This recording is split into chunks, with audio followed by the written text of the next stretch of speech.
Greetings. Today we are going to discuss friction. Friction as necessary evil. We know friction makes our life difficult, it makes moving things difficult, also, it damages our shoes and tires. But the truth is, we cannot imagine a world without friction. Let us look at some situations where friction becomes a necessity. First example is walking. It is the friction between our feet and the ground which enables us to walk. When we walk, we push the ground under our feet in backward direction. Friction then provides the forward reaction and makes us move forward.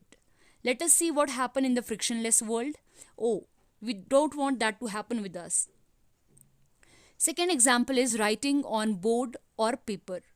When we write, it is the friction that holds the ink or chalk particles and makes them stick to the rough surface of paper or board.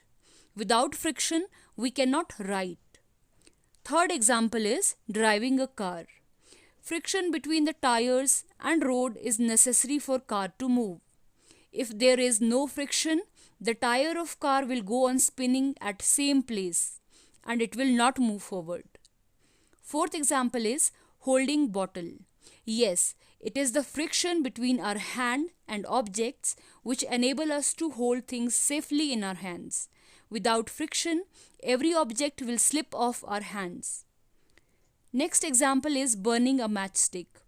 When we strike a matchstick to the surface, force of friction increases the temperature, which makes the burning of matchstick possible. Otherwise, matchstick will not burn.